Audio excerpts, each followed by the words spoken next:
Hello there, my name is Arin Crumley, and we're here in China. We've been brought here by eCham to attend an event, and we got a chance to meet each other, and I'm happy to answer any questions that you have.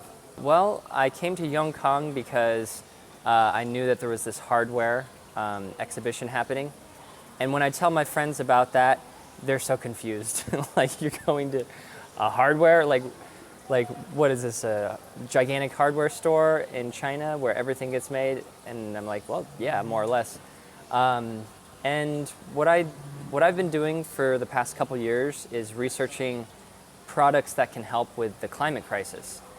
So I researched solar, wind turbines, battery storage, and all kinds of vehicles. And I decided to focus on something that I could get started with right away. And one of my passions has always been skateboarding, and especially when it became possible to do electric skateboarding, that was very exciting for me. And it was just, something that happened in 2015 for anybody who was paying attention. A lot of people have never heard of it, but around that time, lithium-ion batteries got cheap enough, and the motors got strong enough that there was this perfect moment where okay, from here on forward, electric skateboards are possible. But that also made it possible to do electric scooters, and now you see in a lot of countries people rent all these scooters they stand up on and ride around. And that made possible the electric scooters that a lot of people are renting in a lot of different countries. And so it became clear to me that it's not only possible to sell electric skateboards as a transportation alternative to cars, but also a whole other line of options, electric motorcycles, electric bikes, and these stand-up electric scooters. So you use that little remote, and you feel kind of like you're standing on a remote control car, but you're just standing on top of it and trying to not fall off. I've seen them. They're pretty cool. Germany came up as an opportunity because before I was doing this work, I was making films, and a film festival in Oldenburg invited me to come out. And I said, well, I'm sort of busy with electric skateboards right now, not just showing my films. And they're like, bring your electric skateboards. So I said, okay. And I went out there, and I also invited some friends that are based in Germany to meet up with me, and we organized a shoot. So we were publicizing the new product that we're creating, which is a long-range, ultra-long-range cross-country electric skateboard. In order to test that, we went halfway between Hamburg and Berlin, and we're out in the middle of the countryside, and we just started skateboarding to see how long we could go with the battery.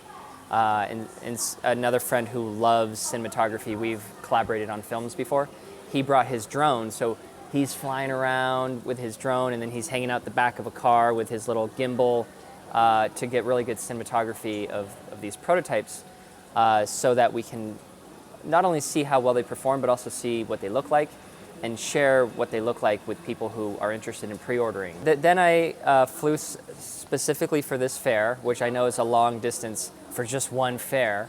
However, this is for me like school, so I come here and I just study. So it's like you wouldn't miss your first week of the new semester, so that's kind of what it's like for me.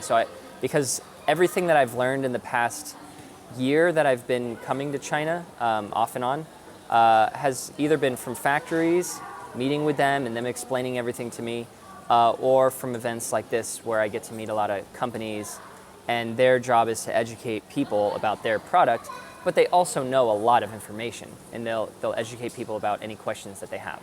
So that's why I've learned about battery packs and speed controllers and supply chain for all of this kind of stuff, and gotten to the point where I can actually have products for sale in the United States and that are shipping on a regular basis.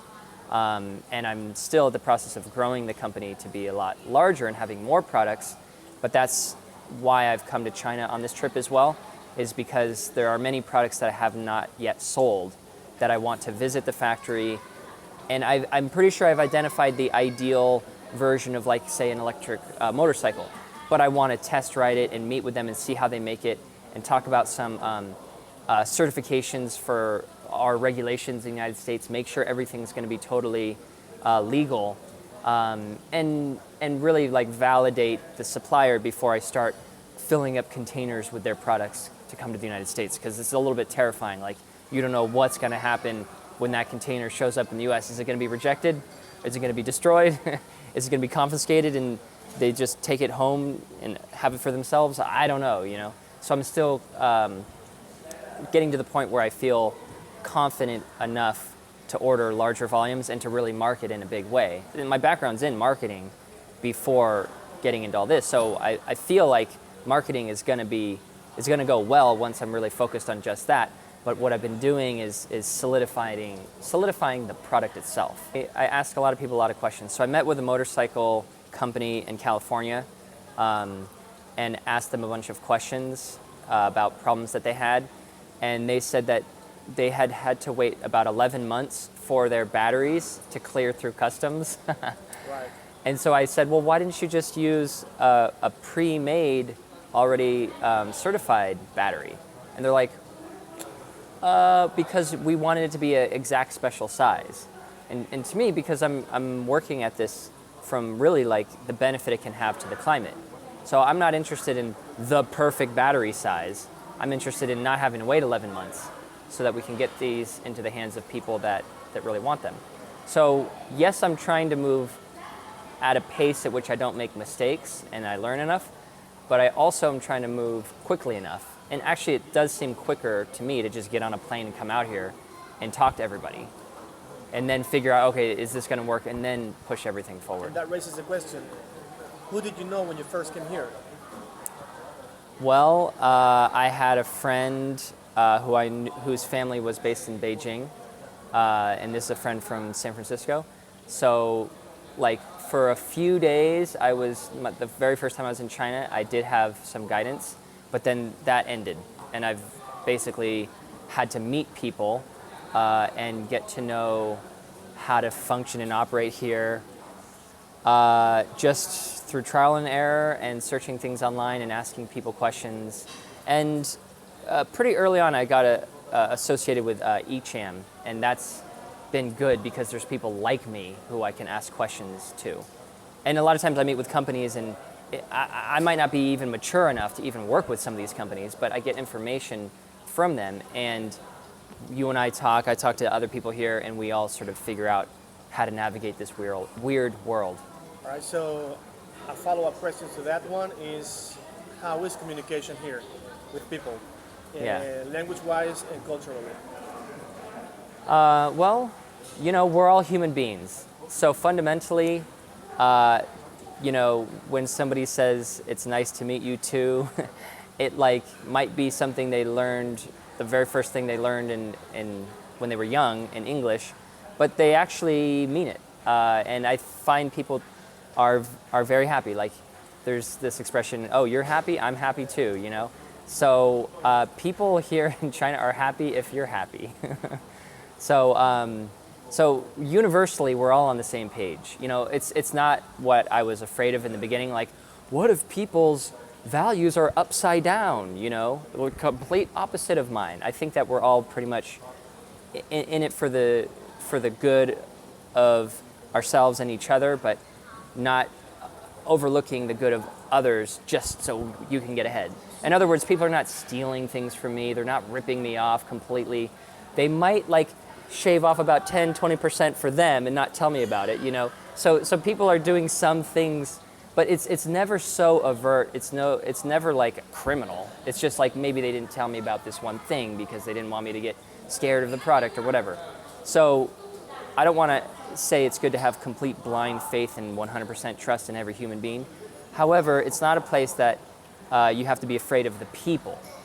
The people I found, especially people running factories and running businesses, are trying to run reputable businesses. They're not trying to do something that the police would come after them for, or something that would get them like to have a bad review on Alibaba, or would turn everybody against them. I haven't encountered that yet. All right, so talking about Alibaba, the factories you found, have they been through Alibaba or through a fair like this one? I've found through both. You know, Alibaba recently announced that they're getting out of this international export industry and focusing more domestic on their domestic businesses, because they own Taobao and all these, other, whatever it's called, there's like different online malls that they own. And they sell, it probably, when you look at the numbers, they're probably selling more here in China than they are elsewhere. So they're like, well, why don't we just focus on what works the best? But I find Alibaba to be something, that I really wish I was learning about like years ago, but to still be today something very valid and valuable. I mean, the only thing about Alibaba is that you don't know who you're talking to. As much as the tools try to solve that for you, it's always possible that you're talking to somebody who simply knows the factory, but is not the factory themselves, in which case that person is technically a sourcing agent. And I have come into contact with many sourcing agents and found them to be pretty helpful. And the other thing about a sourcing agent is that their cut or their incentive might not be entirely clear. Like, I've been driven around to like literally like dozens of factories by somebody, and then like at night I'm in the hotel like, what is this person doing this for? I don't even we didn't even sign a contract. I don't even understand. But then I gradually figured out, like, okay, if I buy something from any of these factories, it's going to be a big amount. You don't just buy one thing. And at that point, I'm pretty sure they're going to give him some kind of a cut. So whether I pay for the cut or somehow I'm paying for it, even if I'm not directly paying for it. But then I was a little bit like scared, like, okay, so then that means I'm not getting the best price in China because it's this price plus this overhead. But then I learned more about what those overheads are, and they're not that much. In other words, it was around what the value would be for the kind of service that I was being provided. But it's a little weird where you don't always know, like right off a menu, like, okay, how much is this service? How much is, people will get themselves paid, whether you agree to pay them or not. And so that makes this kind of like very confusing world. But I've found that because I'm not being like, so, because nobody's like multiplying the price times 3 and then charging me that, nobody's doing anything like that. People are shaving off small percentages. And that is the supply chain. That is how it works at every level. And also, there's no shelf where every product in the world exists. There's a shelf with some samples for every product in the world. You have to find those shelves and look at them. And this event is a place where you can find those samples and see them and see if that's what you need. And if it is what you need, it is going to have to be manufactured. Like, this should be really obvious, but it was not obvious to me in the beginning. I was like, oh, just go to China and buy stuff. From where? When you go to a store in the United States, you grab things off the shelf, so you assume there's another shelf before the shelf, but ultimately at the beginning, it's just raw materials. And so in the process of getting raw materials into a product, hundreds of companies are going to take a cut. So yeah, you want to kind of reduce that to the most efficient kind of pathway for your supply chain, but not with so much fear that you can't even move. So I've decided to become willing to just let people take their cuts and have a part of it. And in a way, making friends with all these different companies, because you go out and sing karaoke and you have meals with all these people, and you talk to them every single day. Certain suppliers I talk to every single day over WeChat, even when I'm in the United States. And I've learned of the different holidays, so I'm wishing them happy holidays. They're wishing me happy holidays. So eventually I kind of embraced, okay, if my business goes really well, I'm going to be helping a bunch of people in China with their livelihood. That's a good thing. And I have no problem with that. In fact, they may be helped more than I'm even helped. But, and even people who are working for me who, I'm still kind of a small operation. I have some people volunteering.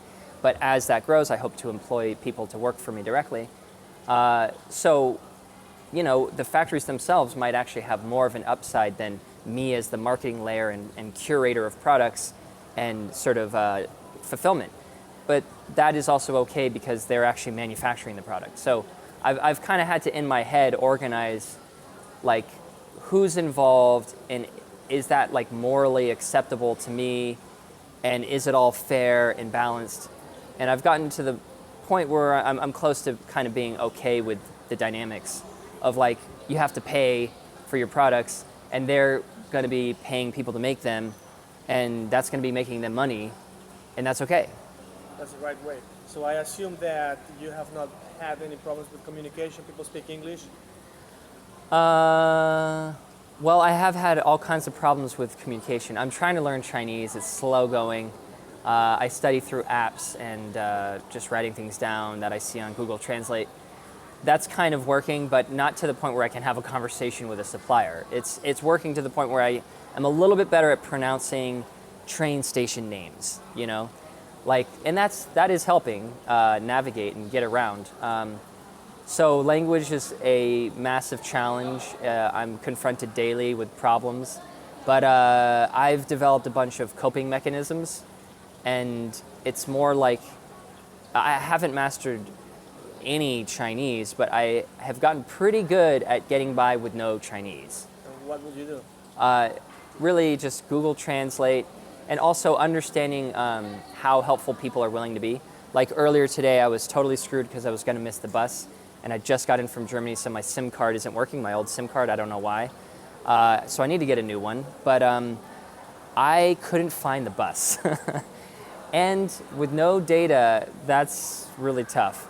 So I needed to ask somebody if I could use their phone, because I did have the phone number to the organizer, but people are walking by, and probably any stranger that I would have asked would have said, oh yeah, you can use my phone. But we're near the train station, so that makes it a little harder. So I spotted a guy with a taxi with 3 wheels, like this kind of tuk-tuk type thing. And I think those are a little bit illegal, I don't know. But so I figured, oh, this guy is wanting to sell me a taxi ride. He will help me. And it will not cost more than like around $1. So I went up to him and I held up the phone number, and he's like, and I just pointed to his phone. He's like, okay. And he just starts dialing the phone number, and then he hands the phone to me, and I'm like, no, you take the phone. So then he's talking to the organizer in Chinese, asking where this random guy is supposed to go, and they talk in Chinese a little bit, and he's like, okay, get on. Or he just gestures to get on. He didn't speak any English at all, and he drives me to the bus. So people help me with my deficiencies. They help me a lot. Without the help of all the people who are oftentimes just strangers or new friends that I've just met, I would be completely screwed. That's amazing. And how did you said that you were working with cinematography? Yeah, I've done a lot of cinematography in the past. How did that start, and how is that related to, did you say marketing first? Well, yeah, I mean, I think it relates very directly.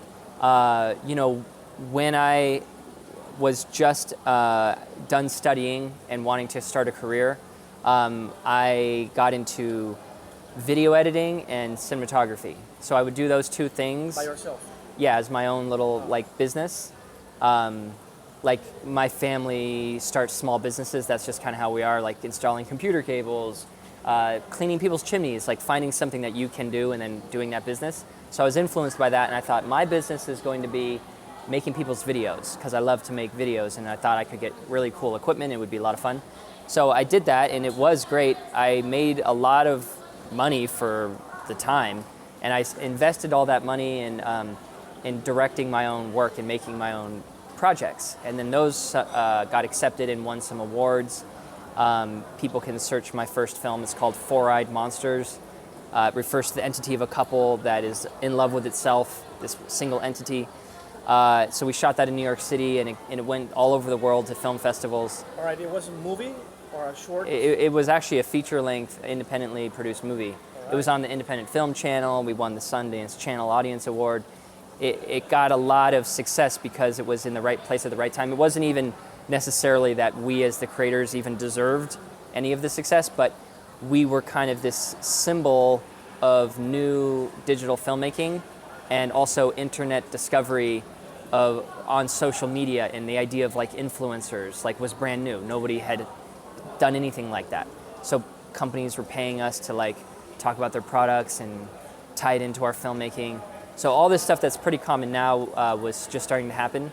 So that got me invited to work for some pretty big corporations, including Goodyear Tire and Samsung and Canon, on their marketing. So I was working for the kind of internal departments for basically some of the biggest companies in the world, including some pharmaceutical companies like Mylan.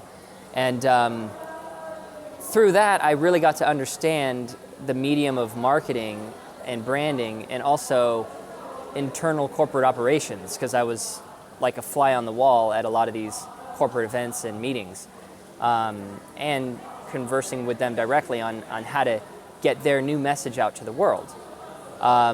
So, if they had a new product or new concept to push, a lot of times I would be involved in that kind of campaign.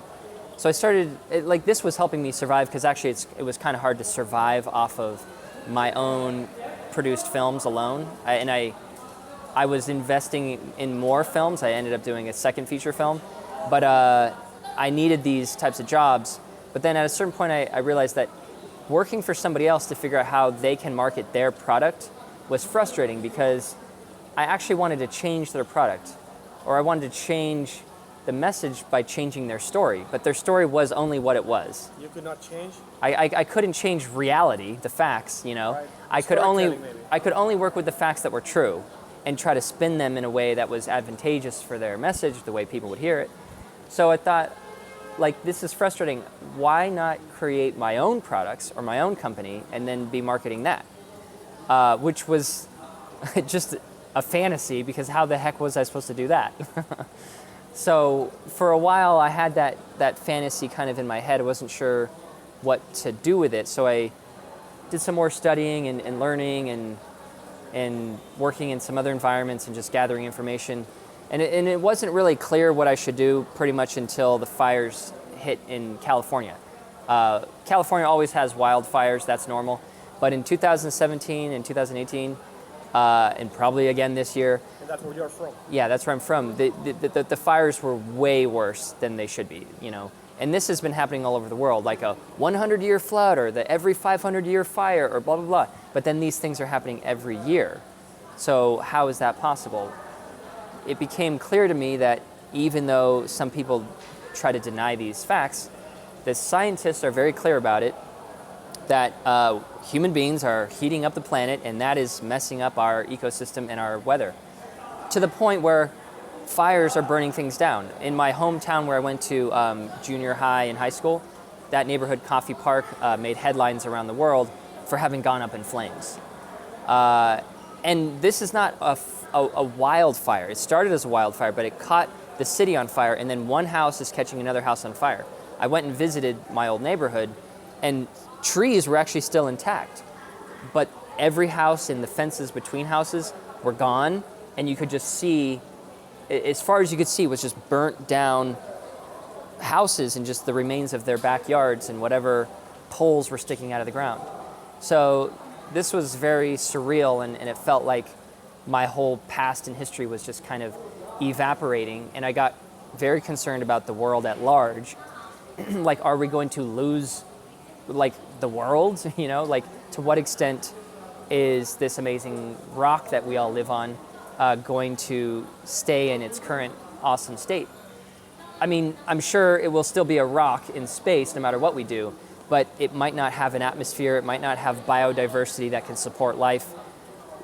Human population might shrink to, instead of several billion, maybe several million, or several thousand, or some really bad worst case scenario. So I was concerned about that stuff, so I researched it more, and the more I researched it, the more that I found that there is a very good chance of these worst case scenarios unless we make some big changes. So that's when I realized that, okay, I do want to create my own products, and they should be products that are somehow helping the climate crisis. And I need to move fast, and any of my excuses for not doing it, but I don't know what I'm doing, but I didn't study this, but people won't take me seriously, but I should maintain my filmmaking and cinematography and editing career. All of those things had to kind of be set aside, because they don't really matter that much compared to the importance of what lies ahead. That's an amazing story. And are you a storyteller? Well, I do write screenplays for these movies that I've directed.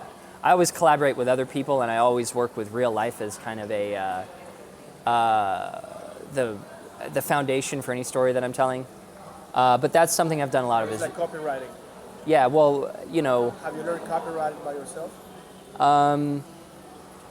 Well, what I've done in the writing realm is whenever I'm doing a video, either somebody else has written the script, or I've written, or I have to write the script, or I sometimes rewrite the script. So I'm kind of a writer, but not by training. Although I did study creative writing and screenwriting, but that's not my main thing. You also had to learn about what to charge when you started to get in contact with all these big companies as well, because it's not the same as when you just started with an idea of making your own videos, because it developed into a bigger thing. So how was that transition and deciding which price to charge? Well, yeah, I think prices are determined by two sides of the economy. You've got the supply and the demand. So it's really confusing when you're on the supply side and you're a solo. And when what you're supplying is kind of rare, but then on the demand side, they try to act like it's just universal. Like, oh, that guy charges this, that guy charges that, you should all charge the same. So that's an ongoing problem. When I was doing freelance video work, I would just oftentimes say, here's my hourly rate, and I'm just going to estimate how many hours are needed, and then do the math and charge that as a flat fee, but put in the contract that if we go above this many hours, we have to renegotiate, because they would make me go over time. And then that would just take up my whole life. You know, and so I think that's a pretty good way of charging, because you only need as much as you need to survive, but also you need a little bit more to cover when you don't get work, and you need a little bit more to cover your investment into your future. So I'm still trying to do that right now, like with my products, with the electric skateboards. I can't take the same approach of like, okay, how many hours did I spend developing these? Let's just insert my fee into that. I'm just having to invest like from my own savings into this business, because I need to sell things like really like affordable, like based on what the market expects. And then even lower, so that I'm actually the best choice. When you're working creatively, did it happen to you, as with architecture and many other fields, that the client just told you, I don't like that, do it again, or change it, delete that, and then your hours will double up? Yes, that happened. What I've always done is I give people free hours, but I cut it off. It's like I give people bonus hours. So like, it would happen all the time. I put in an 8-hour day, and then the client's sitting there and they want to go for a couple more hours. I just give them a couple more hours. But if they want to go like add an extra day, I'm going to extend it. Or if they want to go to 12 hours, I'm going to have to start charging overtime. You know, or if they want to massively increase the scope because they themselves didn't have any idea what they really wanted, and now they're seeing it, then you know, I would have to take deposits. It's confusing, because if you ask for more money, they can say, well, then I'm not giving you anything. And then you're like, ooh. So you have to ask for a deposit. Usually I ask for 50% up front, and then around the halfway point is when I try to increase the amount of hours, if that's going to be necessary. So I can say, hey, we've done the first 10 hours. We're only doing 20 hours. However, I can tell you right now, in 10 hours from now, we're not going to be done.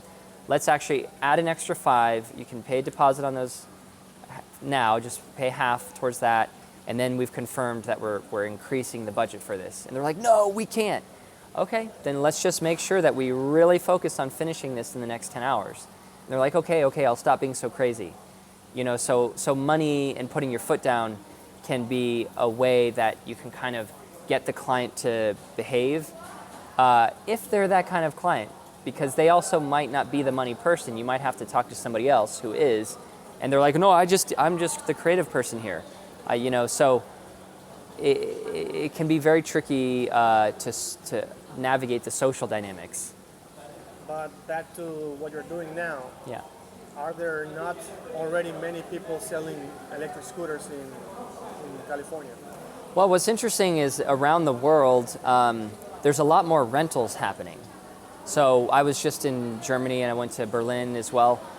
and Hamburg, and in both of these larger cities, they rent these stand-up scooters that have batteries in the part that you stand on and a little throttle to go 20 kilometers per hour max. That's the law in Germany. And they have license plates on the back, and they have insurance plates, kind of like a car. In California, they have some of the same kind of laws that allow this, but it's more like the insurance is handled differently by the company, and they can go a little bit faster.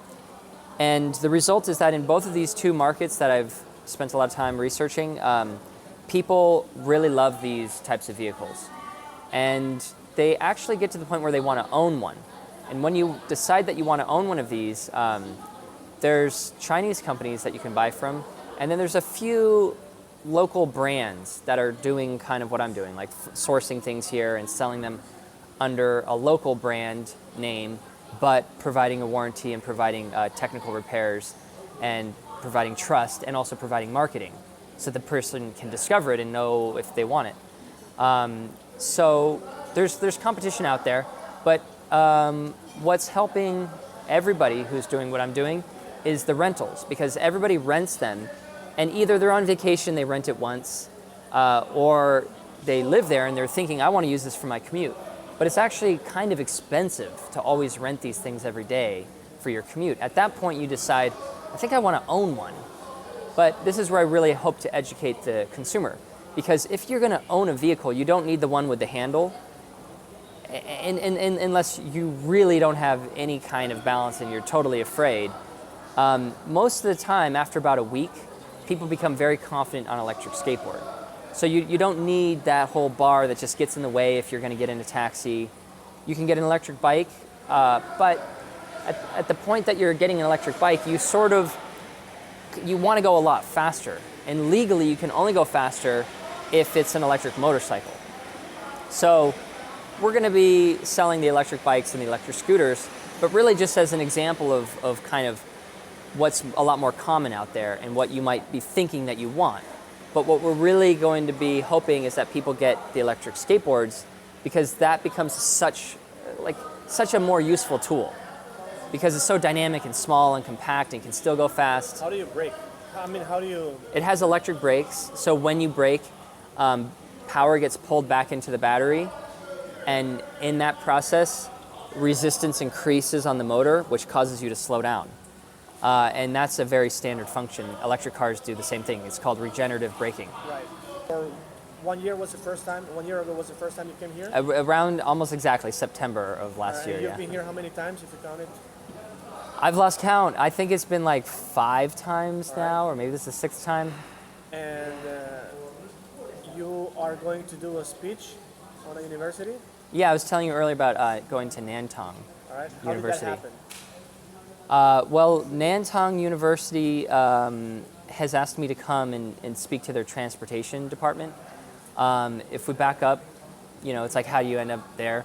I went to a startup event, which was 2 days, to try to find an eco-friendly startup company with team members that you just find at the event. So I went there solo. Everybody that was on my team had gone there alone. And you had to sort of share ideas that you had and come up with people who wanted to work on it. So I shared the electric skateboard. I held up a prototype I had, and I said, let's make this out of eco-friendly materials, not maple trees, which are cutting down trees. That's not good.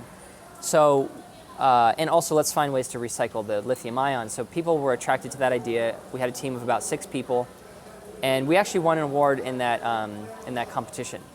And one of the prizes was actually to visit the factory of one of the sponsors, which I could have probably just done anyways. But that got me on a very friendly basis with that supplier. And my whole team went with me. And what we decided to do was to make a video about our supplier, and we would actually get further financial support into the business idea through making that video for them. So we did that as kind of like a trade. And then I ended up doing a whole bunch of other projects with that guy, and I'm still actually working with him, promoting his eco-friendly product. And it kind of flipped. Like, I was going to he was going to be my supplier, but then I ended up being his supplier. But that's just kind of how business can go sometimes. And now you're going to the university to do a workshop? Yeah, he was connected with somebody from the university, and he just sent me their contact over WeChat and said, hey, they want to talk to you, because they had seen one of my videos I made for him. And we started talking about Tesla, and this professor's like, I'm in love with Tesla. How can you help me meet Elon Musk? And I have met Elon Musk because I worked together as a cinematographer on Revenge of the Electric Car. So I followed him around in the early days of Tesla while him and three other companies were being documented to show the sort of the rebirth of electric cars. So, but I cannot introduce her to Elon Musk. I'm not connected to him now. It's just, we just worked on that project together. But we started talking about like self-driving cars, the future of transportation. You know, at what point you won't really want to get a robo-taxi because you just want to hang out in your little local neighborhood, and what kind of vehicles you might use for that. And she agreed with a lot of what I was expressing, that like I think that this micro-mobility, this sort of personal transportation device is going to be more common than cars. And that ownership of cars is going to dunk, it's just going to go off a cliff as soon as cars can drive themselves. You know, one of the events that I'm going to be going to is this 5G conference that's happening for 5 days here in China. And it's just really obvious.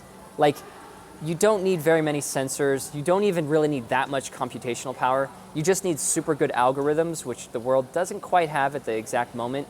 But algorithms actually refine themselves over time with given enough data. So we're basically just sitting here waiting for calendar days to like peel off the calendar, and then we will have cars that completely drive themselves. And it's not going to just be one company. It's just going to, the light bulb is going to go off everywhere all at once. So we're going to live in a very different world very soon in regards to transportation. And you mentioned the rebirth of electric vehicles. Yeah, well, the first film was called Who Killed the Electric Car? And I had watched that, and it's a very tragic story about everybody crushing and impounding these vehicles that were obviously a threat to the gas car industry. How many years ago was this? This, I think, was sometime in the 90s. And it was the EV1 was this product. It was an awesome little electric car, just kind of for your neighborhood needs, not really for long distances. So that kind of got killed. And they actually recalled them. So they were taken away and put in fields and then ultimately like crushed. All right. There are so many questions, but let's just finish up with your what you think about this upcoming fair that we're gonna attend to tomorrow, and an advice for entrepreneurs as you are one. Right. Okay. I mean, I'm excited about really nerdy things. Like I have some screws with me that I'm looking to match from a better supplier because we need lots and lots of screws for the electric skateboards at different specific lengths. I have different risers to kind of rise the electric skateboard up so that it doesn't scrape against the wheels. I have all these little components that I'm gonna go around to the different booths and say, here, like, can you make this? What kind of minimum order quantities do you have? And also, I hope to be surprised by things I didn't even think of, possibly some finished, totally made products. Sometimes that happens. At another event just like this, that was not in a major city, it was kind of remote, I found my wheel supplier that makes really great light-up wheels that use magnets to generate electricity and light up. So I have found some amazing things that I cannot find on Alibaba. I can't even find on Taobao, even on the Chinese like domestic sites, that I can find only in places like this, and then I form a personal connection with them. And usually it's at an event like this, it's not a sourcing agent because they have paid money to be here. You can't really run a business paying money to come to a conference and then you're just buying it from somewhere else. You know, they might be temporary staff, and I have encountered that. I contact them later and they're like, oh, I don't actually work for them anymore and basically never did, but just for that conference. So, you know, these companies, they expand and they contract based on the business that comes along. So like, I'm excited, but I'm not so excited. Like, only so much can happen here. So I have my expectations managed. And all of this that I've been saying, hopefully, basically is the advice to entrepreneurs. I mean, like, what I would like is for entrepreneurs out there to be working on the climate crisis. Like, because no one company can do it alone. And there's so many opportunities in solar and wind and energy storage. Just one example is that the grid can support 90% of the power very easily. But for that last 10% of power that sometimes the grid needs to provide the city, most of the money is spent on that last little 10% of power. So there's a huge opportunity right now in taking that last 10% and making it be either batteries or solar or wind or all of the above, so that you can provide cities with power so they don't have to kick their coal burning into high gear. And so that's just one example. There are so many ways to find business opportunities that support renewable energy and sustainable transportation that I think that basically people should just do that. Like, what else, what other important thing is there to really do right now? And I think that by doing that, you'll have the right reasons to stay motivated enough to make it through all of these challenges along the way, and you'll have the goodwill of your customers and anybody who you could get funding and support from. And that by doing all of those things, you're aligning the world with what it is that you want to do. And you're really not serving yourself, you're serving the world. You're finding the demand that exists, and you're finding a way that you can be that bridge for that demand. That's amazing. We all learned a lot. Are you on social media? Do you want people to follow you or something Yeah, like sure. that? People can track me down on Instagram.com/Arin Crumley, or on WeChat. They can follow along with my moments. My WeChat ID is Crumley, just my last name. Those are the best methods to follow what I'm doing, or message me if you're interested in getting involved. I'm growing my team, so I need people. I'll add it to the description. Okay, cool. All right. Thanks a lot. Thanks.